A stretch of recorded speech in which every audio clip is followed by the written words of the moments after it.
अस्सलाम वालेकुम dear students, मैं आपका केमिस्ट्री का टीचर मोहम्मद इकबाल। हमारे आज के जो लेसन है उसमें टेस्ट योर सेल्फ 11.2, इसमें 11.2 ये हमारे पास पेज नंबर 63 पर ये टेस्ट योर सेल्फ मौजूद है। इसमें क्वेश्चन नंबर 1 है, name the gases which are found in coal gas. Coal gas में कौन कौन सी गैसें मौजूद हैं? तो कोल गैस में कार्बन मोनोऑक्साइड, हाइड्रोजन और मीथेन गैस मौजूद हैं। ये सब के सब कंबस्टिबल गैसेस हैं, लिहाजा हम कोल गैस को फ्यूल के तौर पर भी इस्तेमाल करते हैं। इस coal tar compound, what is importance of coal tar? क्या कोल टार एक कंपाउंड है? उसकी इंपॉर्टेंस बयान करें। No, coal tar is not a compound, it is a mixture of various hydrocarbons. It is a mixture of more than 200 compounds, mostly are aromatic in nature. ये 200 से ज़्यादा compound पर मुश्तमिल है जिसमें ज़्यादातर एरोमेटिक हैं, जिसमें बेंजीन, फिनोल, एनिलीन वगैरह वगैरह शामिल हैं। इसकी इम्पोर्टेंस क्या है? इसकी अहमियत यह है कि इससे हम मज़ीद मुख्तलिफ किस्म के ऑर्गेनिक कंपाउंड तैयार करते हैं। These chemicals are used to synthesize drugs, dyes, explosive, paints, varnishes, plastic, synthetic fibers, pesticide, etc. etc. इनकी मदद से हम अद्वियात, रंग, धमाका खेज मवाद, पेंट्स वगैरह, लकड़ी पर करने वाली पॉलिश, प्लास्टिक, मसनूई रेशा और पेस्टिसाइड्स वगैरह तैयार करते हैं।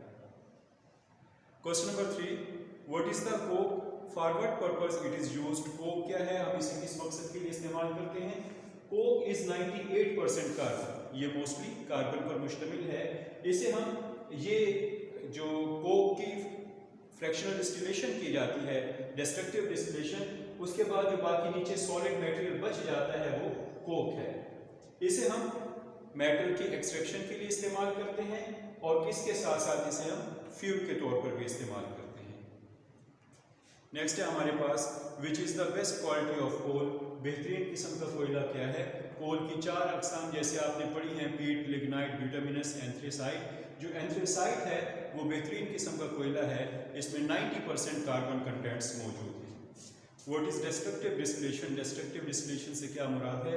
जब कोयले को हवा की गैर मौजूदगी में हाई टेम्परेचर पर गर्म किया जाता है तो कोयला मुख्तलिफ किस्म के गैशियस, सॉलिड और लिक्विड कंपोनेंट में तब्दील हो जाता है। इस प्रोसेस को, इस अमल को हम डिस्ट्रक्टिव डिस्टिलेशन कहते हैं। दोबारा सुन लें, the strong heating of coal in the absence of air is termed as destructive distillation. इसके बाद हमारे पास जो नेक्स्ट टॉपिक है वो मुख्तलिफ किस्म के ऑर्गेनिक कंपाउंड जो हम प्लांट से हासिल करते हैं उनके बारे में यहाँ पर डिटेल है। प्लांट जो है वो मुख्तलिफ किस्म के मैक्रोमॉलिक्यूल सिंथेसाइज करता है, जिसमें मेन जो है वो कार्बोहाइड्रेट्स।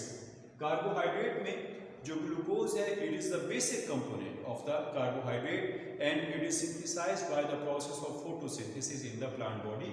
और फिर मुख्तलिफ किस्म के रिएक्शंस के तहत ये सिंपल ग्लूकोज कम्प्लेक्स कार्बोहाइड्रेट्स में तब्दील होता है।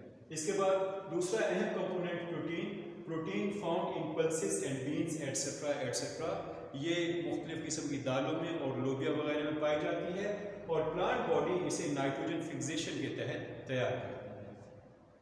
नेक्स्ट है oil. Oil are high energy food and they are present in the seeds of the plant body. ये प्लांट बॉडी की मुख्तलिफ सीड्स में मौजूद होता है, जैसे सनफ्लावर ऑयल और रैपसीड ऑयल वगैरह। सनफ्लावर, सूरजमुखी और रैपसीड ये इल्सी वगैरह का जो है वो बीज, इसे हम रैपसीड ऑयल कहते हैं। वाइटामिन्स, मुख्तलिफ किस्म के वाइटामिन्स, डिफरेंट फ्रूट्स, एप्पल्स वगैरह, सिट्रस फ्रूट्स, लेमन्स वगैरह, उनमें ये मुख्तलिफ किस्म के जो वाइटामिन्स हैं ये मौजूद हैं। तो ये तो है हमारे पास ऑर्गेनिक कंपाउंड के नेचुरल रिसोर्सेज। उससे पहले आप जो है चैप्टर के शुरू में आपने देखा था कि वाइटल फोर्स थ्योरी का कॉन्सेप्ट था, जिसमें ये बताया गया था कि ऑर्गेनिक कंपाउंड की सिंथेसिस के लिए एक मिस्टीरियस फोर्स की ज़रूरत है, जिसकी वजह से ऑर्गेनिक कंपाउंड की जो सिंथेसिस है या उसका रिसर्च वर्क है वो काफ़ी अर्से तक रुका रहा। उसके बाद वोल्टर नामी साइंसदान ने अमोनियम साइनेट को गर्म करके उससे पहला ऑर्गेनिक कंपाउंड तैयार किया।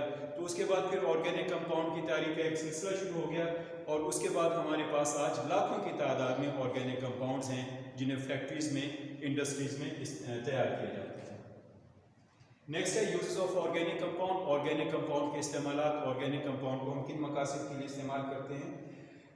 ऑर्गेनिक कंपाउंड का हमारी ज़िंदगी में बहुत ज़्यादा अहम दखल है। मसलन हम जो ग़िज़ा खाते हैं उसमें कार्बोहाइड्रेट, प्रोटीन, फैट्स, लिपिड्स वगैरह मौजूद हैं, जो कि अंडों की शक्ल में, गोश्त, सब्ज़ी वगैरह, दालों की शक्ल में, अनाज की शक्ल में है।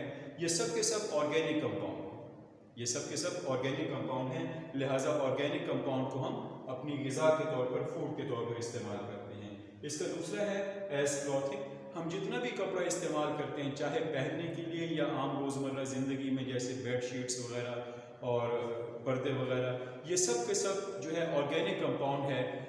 ऑर्गेनिक कंपाउंड में कपड़ा जो है ये दो किस्म के रेशों पर मुश्तमिल है। एक को हम सिंथेटिक फाइबर कहते हैं और एक को हम नेचुरल फाइबर कहते हैं। जो सिंथेटिक फाइबर है ये नायलॉन और एक्रेलॉन में की शक्ल में मौजूद है, जबकि जो नेचुरल फाइबर है वो कॉटन, वूल और रेशम की शक्ल में हमारे पास मौजूद है। तीसरा है यूजेस एज हाउसेस। घरों में इस्तेमाल।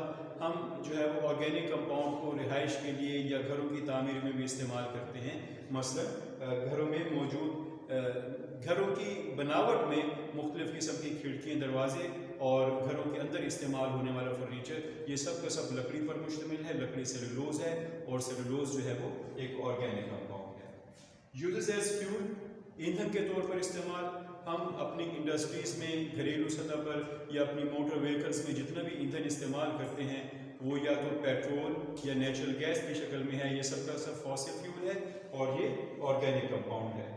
मेडिसिन, हमारी जो अद्वियात हैं उसका भी ज़्यादातर हिस्सा ऑर्गेनिक कंपाउंड पर मुश्तमिल है। इसके अलावा रॉ मटेरियल, मुख्तलिफ़ किस्म की इंडस्ट्रीज़ जिसमें पेपर इंडस्ट्री, इंक इंडस्ट्री और पेस्टिसाइड्स वगैरह, इसमें ऑर्गेनिक कंपाउंड इस्तेमाल होते हैं। ये सब के सब ऑर्गेनिक कंपाउंड हैं। तो डियर स्टूडेंट्स, ये हमारा आज का टॉपिक था। उम्मीद है इसे आपने अच्छी तरह कंसिडर कर लिया होगा। अगर इसमें कोई प्रॉब्लम है तो आप मुझसे जो है वो बात करेंगे। यहाँ रैपसीड ऑयल की जो है वो मैं कर दूँ। रैपसीड ऑयल तिल का तेल, तिलों का तेल, उसे हम रैपसीड ऑयल कहते हैं। तो इसके साथ ही आज का लेक्चर ख़त्म हुआ। अस्सलाम वालेकुम।